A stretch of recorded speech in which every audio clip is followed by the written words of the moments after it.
Hello दोस्तों, नमस्कार। एक बार फिर से हमारे चैनल में आपका बहुत बहुत स्वागत है। दोस्तों, आज एक बार फिर से हम इतिहास लेकर आए हैं। इतिहास से हमने 10 क्वेश्चन चुने हैं। 10 क्वेश्चंस में लगभग हम 25 क्वेश्चन कवर करने वाले हैं, तो पूरा वीडियो ध्यान से देखिएगा।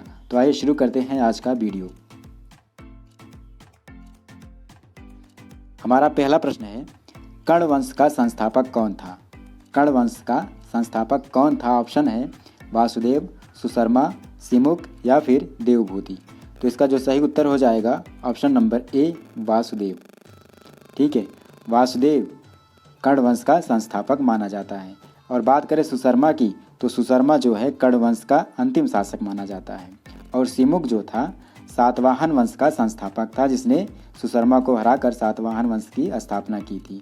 और अगर बात करें ऑप्शन नंबर डी, देवभूति की, तो देवभूति जो था शुंग वंश का अंतिम शासक था। इसी को हराकर उसके सचिव वासुदेव ने कर्ण वंश की स्थापना की थी।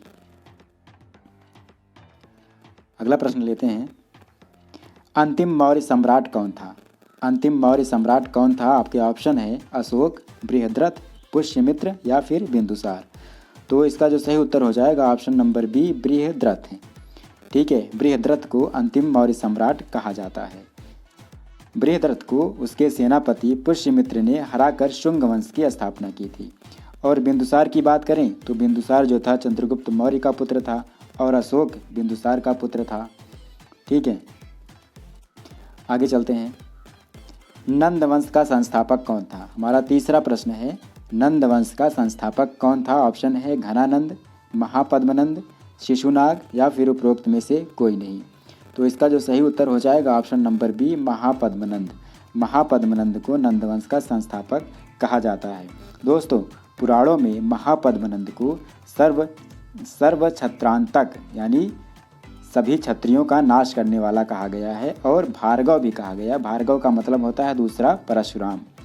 और बात करें घनानंद की, तो घनानंद नंद वंश का आखिरी शासक था। ठीक है, और शिशुनाग की बात करें तो शिशुनाग वंश से संबंधित था।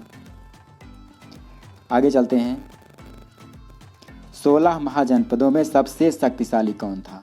16 महाजनपद आप जानते हैं, इसके संबंध में हमने एक वीडियो पहले से बना रखा है, तो आप उसको जाके चेक कर सकते हैं, देख सकते हैं। तो 16 महाजनपदों में सबसे शक्तिशाली कौन था? काशी था, मगध था, अवंती था या फिर अश्मक था। तो इसका जो सही उत्तर हो जाएगा ऑप्शन नंबर बी, मगध।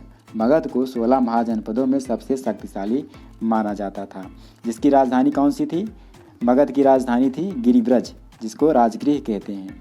और अश्मक एक ऐसा जो महाजनपद था जो दक्षिण भारत के गोदावरी नदी के किनारे स्थित था। ये भी क्वेश्चन बनता है, इसको भी आप याद रखिए। अवंती की जो राजधानी थी वो कहाँ थी? उज्जैनी यानी महिष्मती जिसको कहते हैं। और काशी की जो राजधानी थी वो वाराणसी थी। अगला प्रश्न है, सामवेद की शाखा है। सामवेद की शाखा है, ऑप्शन है कौथुम, राणायनी, जैमिनी या फिर उपरोक्त सभी। तो इसका जो सही उत्तर हो जाएगा ऑप्शन नंबर डी, उपरोक्त सभी। ये तीनों जो हैं सामवेद की शाखाएं हैं। दोस्तों, सामवेद में 1810 छंद हैं, जिसमें से 75 को छोड़कर बाकी सभी का जो उल्लेख है वो ऋग्वेद में पहले से ही किया जा चुका है। सामवेद की रचना जो है ऋग्वेद में दिए गए मंत्रों को गाने योग्य बनाने के उद्देश्य से की गई थी। ठीक है, आगे चलिए। यूनानी लेखकों द्वारा बिंदुसार को क्या कहा गया है? यूनानी लेखकों द्वारा बिंदुसार को क्या कहा गया है? ऑप्शन है अभित्रोचेट्स, मद्रसार, सिंहसेन या फिर उपरोक्त सभी। बात करें अगर यूनानी लेखकों की, तो यूनानी लेखकों ने बिंदुसार को अभित्रोचेट्स कहा है। ऑप्शन नंबर ए यहाँ पे सही हो जाएगा। और भद्रसार कहाँ पे कहा गया है? भद्रसार बिंदुसार को वायु पुराण में कहा गया है। और सिंहसेन जैन ग्रंथों में कहा गया है। ये याद रखने वाली चीज़ें हैं, आप इसको नोट करते जाइए। अगला प्रश्न है, राष्ट्रकूट वंश का संस्थापक किसे माना जाता है? राष्ट्रकूट वंश का संस्थापक किसे माना जाता है? ऑप्शन है कृष्ण प्रथम, दंतिदुर्ग, ध्रुव या फिर गोविंद तृतीय। तो इसका जो सही उत्तर हो जाएगा option number B, Dantidurga. Dantidurga को राष्ट्रकूट वंश का संस्थापक कहा जाता है। अगर बात करें कृष्ण प्रथम की, तो कृष्ण प्रथम जो है इस वंश का सबसे मतलब कि बहुत प्रसिद्ध शासक था। उसके साथ साथ वो एक महान निर्माता भी था। उसी ने एलोरा के प्रसिद्ध कैलाश मंदिर का निर्माण कराया था। ठीक है, आगे चलिए।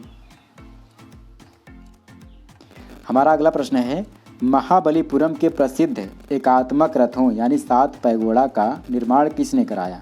ऑप्शन है नरसिंह वर्मन, महेंद्र वर्मन, सिंह विष्णु या फिर उपरोक्त में से कोई नहीं। तो इसका जो सही उत्तर हो जाएगा option number A, Narasimha Varman. Narasimha Varman के ही शासनकाल में हेनसांग ने कांची की यात्रा की थी। अगला प्रश्न लेते हैं, चौहान वंश का सर्वाधिक प्रसिद्ध शासक कौन हुआ? ऑप्शन है अजयराज, पृथ्वीराज चौहान, वासुदेव या फिर चंद्रवरदाई। तो इसका जो सही उत्तर हो जाएगा ऑप्शन नंबर बी, आप सब जानते हैं, पृथ्वीराज चौहान। पृथ्वीराज चौहान जो था 1191 में तराइन के प्रथम युद्ध में मोहम्मद गोरी को हराया था, लेकिन तराइन के द्वितीय युद्ध में यानी कि 1192 में वह मोहम्मद गोरी से पराजित हो गया और बंदी बना लिया गया था और इसके बाद कुछ दिनों बाद उसकी हत्या कर दी गई थी। ठीक है, हमारा अगला प्रश्न है, पाल वंश का संस्थापक कौन था? यानी पाल वंश की स्थापना किसके द्वारा की गई? और इसके ऑप्शन है धर्मपाल, देवपाल, गोपाल या फिर महिपाल।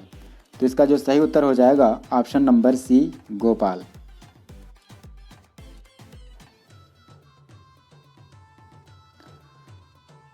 तो दोस्तों इस वीडियो में फ़िलहाल इतना ही। आपको ये वीडियो हमारा कैसा लगा कमेंट करके हमें ज़रूर बताइएगा। और हाँ, अगर आप हमारे वीडियो पर नए हैं तो हमारे चैनल को सब्सक्राइब ज़रूर कर लीजिए ताकि आने वाले वीडियोज़ की नोटिफिकेशन आप तक सबसे पहले पहुँच सके।